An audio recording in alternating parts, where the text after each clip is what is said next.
The air in the penthouse suite tasted like secrets and champagne. It was a taste I was quickly becoming addicted to. My heart hammered a frantic rhythm against my ribs, a drumbeat to the reckless choice I was about to make. Outside, the city glittered, a million tiny, indifferent lights. But inside this room, the only light that mattered was him. Damon. Just the name itself was a promise whispered on the wind. He turned from the floor-to-ceiling window, and my breath hitched. He moved with a fluid grace, like a predator confident in its power.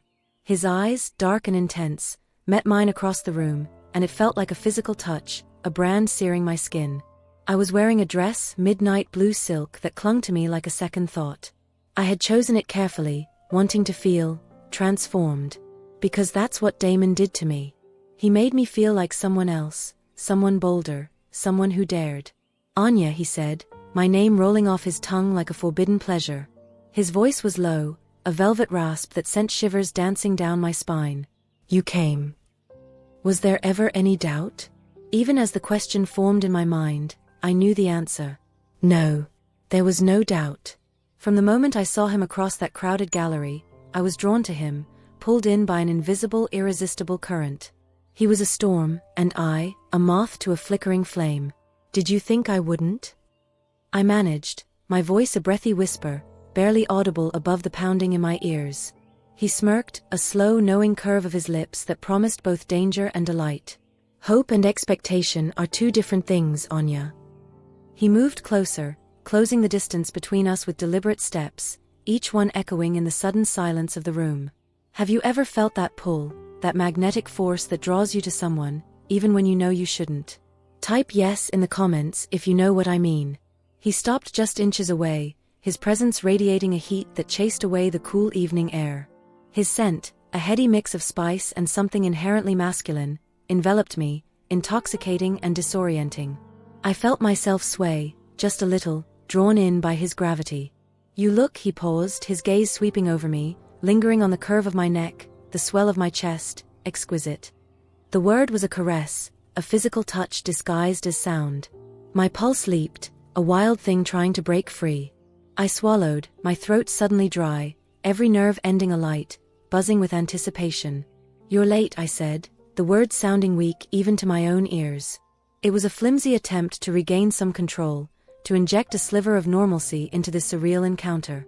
He chuckled, a low rumbling sound that vibrated through me. Punctuality is for the predictable, Anya. And you and I, we are anything but predictable. He reached for my hand, his fingers brushing against my skin, sending sparks of electricity up my arm. His touch was firm, possessive, yet strangely gentle, a paradox that only deepened his allure. He led me further into the suite, and the city outside seemed to fade away, replaced by the intense, contained world we were creating, just the two of us. The opulent room, with its plush velvet sofas and gleaming surfaces, blurred around the edges of my vision. My focus narrowed, sharpened, honing in on Damon. He shed his jacket, the movement fluid and controlled, revealing the lean strength beneath his tailored shirt. Every gesture he made was deliberate, every glance charged with meaning. You've been watching me, he murmured, turning back to me, his eyes holding mine captive. It wasn't a question, but a statement, laced with a certainty that made my breath catch in my throat. Still with me? Drop a yes in the comments to let me know you're tuned in. Heat rose in my cheeks, a betraying blush that gave away the truth I couldn't deny. Perhaps, I admitted, my voice barely a whisper. The lie felt pointless, childish, in the face of his unwavering gaze. His smirk deepened, a hint of triumph flickering in his dark eyes. And now he stepped closer again, his voice dropping even lower, a silken thread of temptation. Now you want to know what it feels like. It wasn't a question. He already knew. He saw it in my eyes, in the tremor of my hand, in the rapid rise and fall of my chest. He saw the desire simmering beneath the surface, threatening to boil over. I nodded, unable to speak, my breath trapped somewhere in my lungs. The air crackled between us, thick with unspoken desires, with the weight of the choice hanging heavy in the balance. Say it, Anya, he commanded, his tone soft, yet firm, laced with an irresistible undercurrent of authority. Tell me what you want. For a moment, hesitation flickered, a fragile whisper of doubt. The life I knew, the vows I had taken, the comfort of familiarity, they all tugged at me, trying to pull me back from the precipice. But the pull of Damon, the allure of the unknown, was stronger. "I want to know what it feels like," I breathed, the words escaping my lips like a confession, a surrender. The playful curve of his lips vanished, replaced by something deeper, something raw and elemental. "Then," he said, his voice husky with intent, "let's find out." Before I could react, his hands were on me, framing my face, his touch both possessive and reverent. He pulled me closer, until our bodies were almost touching, close enough for me to feel the heat radiating from him, to smell the intoxicating scent that was uniquely Damon. The air between us thrummed with an almost palpable energy, a silent promise of what was to come. His lips met mine then, and the world exploded. It wasn't a gentle kiss, not a tentative exploration. It was a claiming, a devouring, a storm unleashed. His mouth moved over mine with a fierce hunger, demanding, consuming, stealing my breath and my senses. Every nerve in my body ignited, a wildfire spreading through my veins. Have you ever experienced a kiss that changed everything? Describe it in one word in the comments. His hands moved, mapping the contours of my body as if he knew them already, as if he had traced them in his dreams. He cupped my face, his thumbs stroking my cheekbones, then trailed down my neck, sending shivers of anticipation with every touch. He pulled me closer, molding my body against his, and the solid warmth of him, the unyielding strength of his embrace, sent a jolt of pure, raw desire through me. I had imagined this moment, in stolen daydreams, in fleeting fantasies. But nothing, absolutely nothing, could have prepared me for the reality, for the sheer, overwhelming intensity of it. It was beyond anything I had ever known, a sensory overload that swept away every doubt, every hesitation, every shred of resistance. The night dissolved into a haze of tangled limbs and whispered words, of urgent touches and gasping breaths. Damon was relentless, a force of nature, yet exquisitely attuned to every tremor of my body, every sharp intake of breath. He knew instinctively where to touch, how to draw gasps from my lips and moans from the depths of my soul. He didn't hesitate, didn't fumble. He was a master, an artist of desire, and I was his willing canvas, surrendering completely to the intoxicating pleasure he painted across my skin. He knew exactly how to make me come undone, layer by layer, until there was nothing left but pure, unadulterated sensation. And when it was over, when the storm had finally subsided, I lay breathless beside him, my skin flushed, my body humming with a satisfaction so profound, so earth-shattering, it was almost frightening. I had never known pleasure could be like this, could be so all-consuming, so utterly transformative. But even in the afterglow, a shadow began to creep in. The weight of what I had done, the enormity of my betrayal, started to loom, a dark cloud on the horizon. Yet, in that moment, lying there tangled with Damon, sated and spent, I couldn't bring myself to regret it. Not yet. As the first hints of dawn painted the city skyline in soft hues of gray and rose, guilt arrived, slithering in like an unwelcome guest, cold and unwelcome. My husband, Ben. His face flashed in my mind, kind and familiar, a stark contrast to the burning intensity of Damon. I loved Ben. I did. But, had I ever truly felt this way with him? This alive, this awakened, this reckless? I turned my head, my gaze drawn back to Damon. His face was relaxed in sleep, contentment etched on his lips. He looked beautiful. "You're incredible," he murmured, his eyes still closed, as if he could read my thoughts. He reached out, his fingers brushing a stray strand of hair from my face, a gesture of unexpected tenderness that twisted something inside me. "Are you with me?" Type 1 in the comments to let me know you're still watching. I forced a small smile, a pathetic imitation of genuine happiness. "You too," I whispered back. The words felt hollow, meaningless. They should have made me feel something. Happy? Thrilled? But all they did was amplify the growing unease in my stomach, the cold knot of guilt tightening with every breath. They reminded me, starkly, of what I had just risked, what I had irrevocably changed. The ride home was eerily silent. The city was waking up, bustling with early morning energy, but inside the cab, it felt like time itself had stopped. I stared at my reflection in the window, searching for the woman I had been just hours ago, the woman who had stepped into that hotel, naive and whole. But she was gone. Vanished. The way I moved, the way I held myself, everything felt different. Altered. As if something vital inside me had been unlocked, unleashed, and now there was no going back. When I walked into our apartment, Ben was in the kitchen, humming softly to himself as he set the table for breakfast. He looked up, his face breaking into a warm, familiar smile when he saw me. "Anya, you're back," he said, walking over to greet me, to kiss me. His lips were soft, gentle, familiar, comforting. Nothing like Damon's. "Yeah," I replied, my voice sounding strangely steady, even to my own ears. "The conference went well." A blatant lie, hanging heavy in the air between us. He studied me for a moment, his brow furrowing slightly, a flicker of something unreadable in his eyes. "You look different," he said slowly. My stomach clenched. Different? Could he see it? Could he see the stain of Damon on me, the indelible mark of my betrayal? He chuckled then, shaking his head, the moment of seriousness dissolving into a light-hearted laugh. "Different good, I mean. Relaxed. Happier, even." Happier? If only he knew. The irony was a sharp, bitter taste in my mouth. I almost laughed, a hysterical sound trapped in my throat. Days bled into weeks, and life resumed its predictable rhythm. Breakfast together, a goodbye kiss before work, dinner in the evenings. The comfortable routine of our life, the life I had so carelessly jeopardized. But inside, I was unraveling, thread by thread. Every time Ben touched me, a casual hand on my arm, an affectionate squeeze of my shoulder, I had to remind myself to respond, to pretend. To fake the familiarity, the warmth, the love that now felt tainted. My body remembered Damon's touch, the raw intensity, the unrestrained passion. My body knew the difference now. I used to fake pleasure sometimes, in the quiet intimacy of our bedroom. Just to make Ben feel good, to keep things simple, to maintain the illusion of our perfect life. But after Damon, after knowing what true, unbridled desire felt like, I couldn't even pretend anymore. The lie had become too heavy, too suffocating. And that, I realized with a chilling certainty, was dangerous. Have you ever kept a secret that felt like it was consuming you from the inside? Share a word describing that feeling in the comments. The guilt never truly faded, it just became a constant companion, a shadow lurking at the edges of my consciousness. I learned to live with it, to compartmentalize, to push it down, deep down, where it wouldn't surface, wouldn't destroy everything. I told myself it was just a fantasy, a momentary lapse, a reckless adventure that was now over. One night.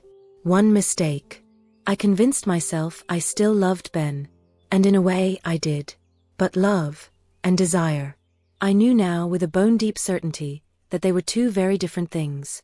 And I had tasted desire, raw and intoxicating, and it had changed everything. The hardest part wasn't the guilt. It was the temptation. For days, for weeks, I fought the almost overwhelming urge to reach out to Damon. Just one message. Just to see if he remembered, if he thought about that night the way I did. If that connection, that fire, was as real for him as it was for me. But I stopped myself, every single time. This was a one-time thing. I had crossed a line I could never uncross. And Ben would never know. This secret, this burning, shameful secret, I would take to my grave. Days turned into weeks, and weeks into months. And slowly, painstakingly, I almost convinced myself I could bury what happened with Damon, lock it away in some dark corner of my mind, and move on. I played the role of the devoted wife, the woman who had everything she could ever need. And for a while, I almost believed it myself. But the lie became harder to maintain with each passing day. The memories crept in at the most unexpected moments, unbidden, unwanted, yet impossible to ignore. Ryan would wrap his arms around me at night, holding me close, seeking comfort, seeking connection, and all I could think about was how different Damon's touch had been. How he had claimed me. How he had known me, truly seen me, in ways my husband never had. I tried to shake it off, to focus on the life I had built with Ben, the life I was supposed to cherish. He was kind, loving, devoted. He adored me. But love and desire, they were not the same thing. And now I knew the devastating truth of that difference. One evening, we were at a dinner party with friends, the table bathed in the soft glow of candlelight. Ben was beside me, his hand resting on my thigh in a casual, possessive gesture. A public display of affection. I smiled, engaged in polite conversation, laughing at jokes I barely heard, my mind a million miles away, lost in the labyrinth of my own thoughts. Then, my phone vibrated in my lap, a silent, insidious interruption. A message. I glanced down, my heart seizing in my chest, freezing in mid-beat. And there on the screen, in stark white letters against the black background, was the name. Damon. The message was simple, devastatingly so. I wonder if you still think about that night. My breath caught in my throat. My fingers trembled, almost imperceptibly, as I locked the screen, plunging it back into darkness, slipping my phone back into my purse as if it were a venomous snake. My pulse pounded in my ears, a frantic, panicked rhythm. Did he know what he was doing to me? Did he have any idea how close he was to unraveling my carefully constructed facade? I could still feel the heat of his breath against my skin, the weight of his hands, the imprint of his kiss. The memory of him haunted me, a phantom limb, a constant aching presence, no matter how hard I tried to silence it. Have you ever received a message that instantly changed your mood? What was it about? Share in the comments if you feel comfortable. I excused myself from the table, muttering something about needing fresh air, a sudden wave of dizziness, anything to escape. I stepped out onto the restaurant's balcony, the city lights stretching before me, a glittering, indifferent sea of distractions. But nothing could distract me from him. I shouldn't have replied. I knew it, even as my fingers hovered over the screen. I should have deleted the message, erased all traces of him, built an impenetrable wall between us. But instead, my fingers moved on their own, betraying my will, answering the siren call. I don't have time for this, Damon, I typed, the words brittle, false even as I sent them. Seconds later, his reply came, swift and sharp, like a viper's strike. That's not an answer, Anya. I closed my eyes, exhaling a shaky breath, trying to regain some semblance of control. No, it wasn't, I admitted to myself, to the empty night, to him wherever he was, lurking in the shadows of my mind. It was one night. It's over. Another message arrived almost instantly, mocking my feeble attempt to regain control. That's funny, Anya, it read, because I remember you begging for more. A shiver ran through me, a visceral, involuntary reaction. My body betrayed me, even as my mind screamed to stop, to resist, to run. He was toying with me, I realized, a cruel game of cat and mouse, pushing me, testing me, seeing how much I could take before I snapped. I couldn't do this. I shoved my phone back into my purse, a desperate act of self-preservation, and returned to my seat at the table, forcing a smile, a hollow, brittle thing, as I reached for my wine glass. Ben turned to me, his eyes soft with concern, with love. Everything okay, honey? I nodded, another lie tripping easily off my tongue. Of course, I said, my voice betraying nothing, or so I hoped. But inside, I was crumbling, piece by piece, the carefully constructed walls of my life collapsing around me. I held out for as long as I could. I ignored the messages, the late-night temptations to open my phone, to answer him, to dive back into the fire. But resisting Damon felt like trying to hold back the tide, a futile, impossible task. And then one afternoon, I saw him again. I was walking out of a cafe, coffee in hand, the warmth of the cup a small comfort against the growing chill of my anxiety. And then I froze. My feet rooted to the pavement, my breath catching in my throat. Across the street, leaning casually against a sleek black car, was Damon. He was watching me. He was dressed in a fitted dark coat, the collar turned up against the cool air, his presence just as magnetic, just as overwhelmingly powerful as I remembered. He didn't move, didn't call out to me, didn't need to. He just stood there, a silent challenge, an undeniable promise. I could have walked away. Pretended I didn't see him. Gone back to my carefully curated life, back to the lie I was living. But I didn't. Couldn't. My feet moved before I could stop them, drawn to him, pulled by that invisible, irresistible force that had governed me from the very beginning. Closing the distance between us, step by inevitable step. What the hell are you doing here?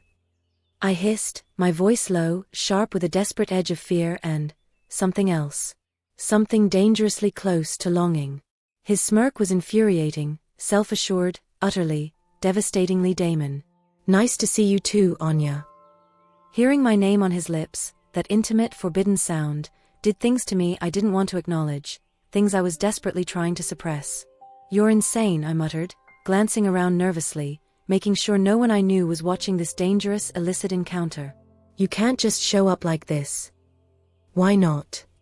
He tilted his head, his gaze unwavering, intense. I wanted to see you. I hated how my heart skipped a beat at those words, how a thrill, sharp and unwelcome, shot through me. Damon, this was supposed to be a one-time thing, I pleaded, a desperate whisper of denial. He stepped closer, closing the small space between us, his voice dropping to that dangerous, intimate tone that had once, and perhaps forever, ruined me. Then why are you still here, talking to me, Anya? Instead of walking away? I had no answer. Because the truth, the stark, terrifying truth, was that I didn't want to walk away. Not really. A part of me, a dark, reckless, undeniable part of me, wanted to stay, to lean in, to surrender to the pull of him, to the fire that burned between us. He reached out, his fingers brushing against my wrist, a light, fleeting touch, but enough to send a jolt of electricity through me, enough to ignite the dormant embers of desire. I sucked in a breath, a silent gasp. Meet me, he said, his voice not a request, but a command, laced with an irresistible certainty. I shook my head, a futile gesture of resistance against the overwhelming tide pulling me under. I can't. You can, he leaned in, his lips dangerously close to my ear, his breath warm against my skin, sending shivers down my spine. And you will. His words settled into my skin like a brand, burning long after he stepped back, long after he straightened up and melted back into the city crowd, leaving me standing there, trembling, breathless, utterly and completely undone. I turned and walked away, my hands clenched into fists, my body trembling with the force of my suppressed desire. I needed to be stronger. I had to be stronger. For Ben. For my life. For myself. But that night, as I lay beside Ben in the darkness, my body restless, my mind trapped in a labyrinth of forbidden memories, I couldn't escape the chilling realization. I knew with a terrifying certainty that I was already lost. And it was only a matter of time before I fell again. The pull of Damon was undeniable. No matter how much I tried to resist, he was always there, lurking in the shadows, waiting, watching, tempting. And I knew deep down, I was teetering on the edge of a precipice, about to plunge headfirst into the flames. I couldn't keep living like this, caught between two worlds, two lives, two desires. Something had to break. One evening, as I sat across from Ben at dinner, watching him talk, listening to the familiar cadence of his voice, I realized, with a sickening lurch in my stomach, that I had already made my choice. He was telling me about his day, smiling that kind, gentle smile, completely unaware of the storm raging inside me, the war tearing me apart. I loved him. I did. But I had betrayed him, in the most profound and irreversible way, and I couldn't undo it. That night, I stood in front of the mirror, staring at my own reflection, searching for the woman I used to be, the woman who had once been whole, innocent, untouched. But she was gone. Lost somewhere in the tangled sheets and whispered confessions of that forbidden night. With trembling hands, I picked up my phone, my heart hammering against my ribs like a trapped bird. I typed a message, the words forming with agonizing slowness, each letter a step closer to the inevitable. I can't do this anymore, Damon, I wrote, the words stark and final on the screen. Don't contact me again. I hesitated, the weight of the decision pressing down on me, crushing me. But only for a second. Then with a sharp, decisive click, I hit send. Seconds later, the reply came, a single chilling question. Are you sure? I exhaled sharply, a ragged breath that felt like tearing my soul in two. Forcing myself to do what I should have done from the start, to sever the connection, to cut the cord, I blocked his number. Then with a final trembling movement, I turned off my phone, plunging myself into silence, into darkness. I climbed into bed beside my husband, the familiar warmth of his body a small comfort in the vast emptiness that had opened up inside me. I wrapped my arms around him, holding on tight, as if clinging to him could somehow undo the past, erase the choices I had made, and make me whole again. But I knew with a cold, unwavering certainty that it couldn't. Some secrets, like some desires, you just take to your grave. What do you think? Did Anya make the right choice? Let me know your thoughts in the comments below. If you enjoyed this story and want to hear more immersive narratives, make sure to subscribe to my channel. Join our community for captivating stories and cultural explorations. Subscribe now and let's explore the world together.